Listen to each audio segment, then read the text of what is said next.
Exercise 45, intersecting graphs. Lines M and N, the blue and the red one, respectively, in the xy plane above are the graphs of the equation in a system. How many solutions does the system of the equations have? Here, we can clearly see that these two lines are parallel.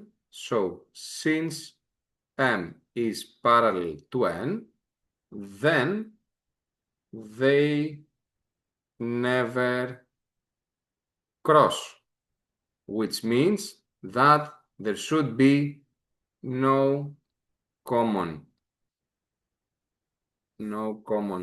points. Let me fix that.